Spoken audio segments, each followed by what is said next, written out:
Guys আমার গ্রামে আইছি, ঢাকায় থাকতাম, গ্রামে আইছি গ্রাম দেখার জন্য। আজকে আমার গ্রামটা আপনাকে দেখাবো, আসো। আমরা সারা জীবন ঢাকা থাকলাম,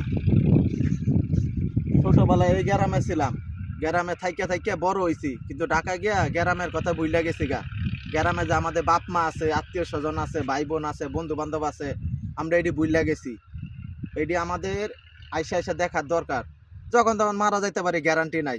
আল্লাহ বলছে যে রসুল, যার জীবন আছে তার মৃত্যু আছে, আর মৃত্যু নিশ্চিত, মরণ হইবই যার জীবন আছে। তো আমগোর গ্যারান্টি নাই, যখন তখন মারা যাইতে পারি। আমরা যে নেই থাকি, মাঝে মাঝে আসমু, আইসাইরা নিজের দেশটা দেখে যামু, গ্রামটা দেখে যামু, বাপ মার খোঁজ খবর নিমু, আত্মীয় স্বজন খোঁজ খবর নিমু।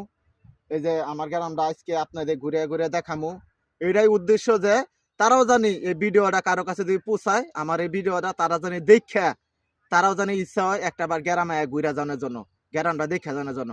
আজকে আমি আপনাদের আমার গ্রামটা ঘুরে ঘুরে দেখাবো। তুমি আসো, এদিকে আসো। এই দেখেন, ওইদিকে ধরো ক্যামেরাটা। এই যে আমার গ্রাম, দেখেন কত সুন্দর। এখন আমার দিকে ধরো, আমি দেখাই। তো এখন হলো ধান কাটার সিজন, সব ধান কাটা ফেলছে, কেউ ধান বিক্রি করছে, কেউ ধান বাসায় রেখে দিছে, কেউ খাবার জন্য রাখছে। পরের সিজনে এই যে এখন ধান কাটা সব শেষ, তারপরে আবার ধান লাগাইবো, লাগানোর পরে আবারও ধান কাটবো, আবারও এমনি মনে করেন গ্রামের কাজ কাম। এখন ধান কাটার সিজন, সব ধান কাটা ফেলছে, তারপরে আবার ধান লাগাইবো। আসো। তাই আপনারা দেখেন খালি মাঠ আর মাঠ, এদিকে ঘোরাও দেখায়, দেখেন এখন খালি মাঠ আর মাঠ। এখন ধান কাটার সিজন, তার ধান কাটা বলছে শুধু মাঠ। তো আবার যখন ধান লাগাইবো, তখন আবার ধানের ফসলে সব সবুজ দেখা যাইবো। এদিক ধরো ক্যামেরাটা, এই আসো, তুমি আসো, আসো। দেখেন আমরা যে খেতে পানি দেই, পানি আমাদের এই জায়গায় ওই পানির ওই যে দিক দিয়ে পানি যায়, ড্রেন, ওই ড্রেনের এনে বলে ক্যালেন। এই যে তুমি দেখাও, এদিকে দেখাও, এই যে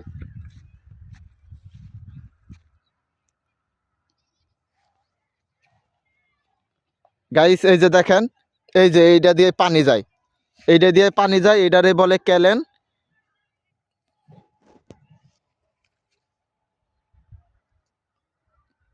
এই যে এটাকে বলে ক্যালেন, এটা দিয়ে পানি যায়। আসো, আর পানি যায়। আজকে আমি আপনাদের ডিপঘর দেখাবো। এইদিকে আসো, ডিপঘর মানে মোটর, যেটা দিয়ে পানি উঠে, উঠার পরে এই ড্রেন দেওয়া যায়, ড্রেন দিয়ে জানার পরে সবাই খেতে খেতে যায়। জানার পরে ওই ধানের সিজন যে সব শেষ হয়ে যায়, ধান কাটার পর ধান বিক্রি করে ওই পানির টাকা পরে দিয়ে দেয়। পরে ওই ধান বিক্রি করার পরে ওই টাকাটা পরে দিয়ে দেয়, যে যে পানি দেওয়া হয়েছে ক্ষেতের মাঠে। আসো, আজকে আমি আপনাদের দেখাবো, আসো।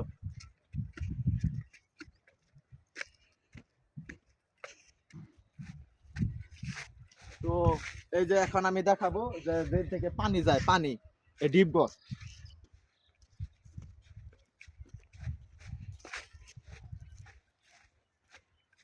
এইদিকে ধরো ক্যামেরাটা, এইদিকে। এই যে ডিপঘরের কাছে একটা আম গাছ আছে, কি সুন্দর।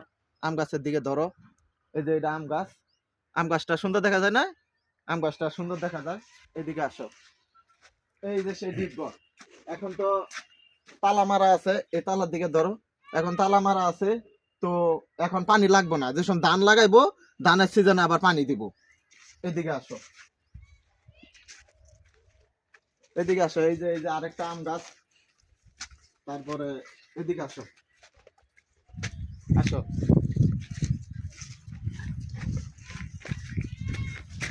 তো এদিকে আসো, এই যে এদিক দিয়ে পানি বাইরে, দেখাই দাও। এই যে এদিকে পানি বাইরে, উঁচা করো ক্যামেরাটা, উঁচা করো। এইদিকে আমার দিকে ধরো, হ্যাঁ। এই যে এদিকে আসো, এইদিকে আসো। ক্যামেরাটা একটু উঁচা করো, মোবাইলটা একটু উঁচা করো, হালকা একটু উঁচা করো, হ্যাঁ। হ্যাঁ, নে আসো, এনে এনে এনে, এটা উপরে উঠো, হ্যাঁ। এই যে এই দিক দিয়ে পানি আসে, নিচ দিকে ধরো, এই দিক দিয়ে পানি আসে, এনে পানি পরে, পরার পরে এই দিক দিয়ে পানি যায়, পরে এদিক ক্যামেরাটা ধরো, এই যে পানি এনে পরে, পরে পরে এই দিক দিয়ে সব খেতে যায়, এদিকে সব দিকে যায়। এটা মোটর সিস্টেম। আমার দিকে ধরো ক্যামেরাটা। তো মোটর সিস্টেম, এটা পানি মোটর সিস্টেম, মোটরে চাপ দেয়, কারেন্টে পানি বাইরে, বাইরানির পর খেতে খেতে পানি দেয়। তো আমাকে গ্রামে হইলো এরকম ঐতিহ্য। ডিপঘর মেলা আছে, একই জনে যা ডিপগড় মেলাডি ডিপগড় অনেকগুলো, যার এনতে পানি নিয়ে নিয়ে সব খেতে দেয়। ওই ডিপগড়ের মালিকের নাম হইলো বকুল হাজি, নাম হইলো বকুল হাজি, তারই ডিপগড়, তার অনেক সম্পদ। তো উনিরান্তে সবাই পানি নিয়ে হেরা পরে ধান কাটার পর ও ধান বিক্রি করে ওই টাকা দিয়ে দেয়। আরো দেখেন আমার গ্রামটা ওই দিক ধরো, এই যে আমার গ্রাম, এটা আমি গ্রামে আইছি। আসলে এদিক ধরো, আসলে আমার কিছুই নাই, আমার কোনো জায়গা সম্পদ বেশি নাই, অল্প একটু জায়গা আছে, ওইটা শুধু আমার বাড়ি থাকার জন্য, কোনো চাষি জমি নাই। আমি আদি নেই, আদি বলতে ক্ষেত নেই, নেওয়ার পরে মালিকেও কিছু দেয়, আমিও কিছু দিয়ে হেরে ওই ধানটা চাষ করি, চাষ করার পরে দুজনে ভাগ করে নিই।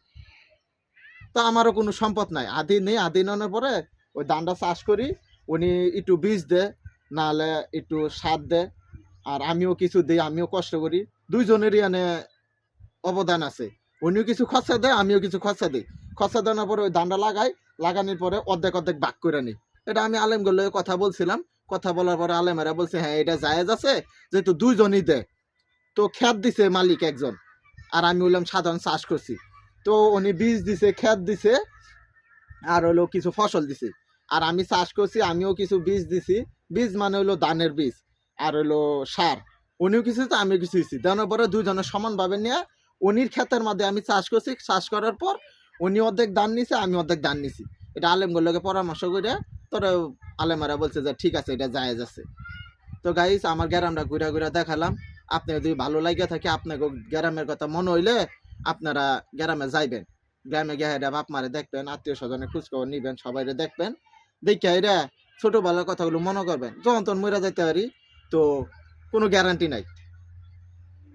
তো বাইসা থাকতে সবাই মিল্লা থাকবেন, আল্লাহর কথা কইবেন, রসুলের কথা কইবেন, রসুলের আদর্শ মানবেন, আল্লাহর কথা মানবেন। দুনিয়াতে যখন তখন মারা যেতে পারি, তো রাইখা দেই। আপনারা সবাই ভালো থাকবেন। ওকে করো মাঝখানে।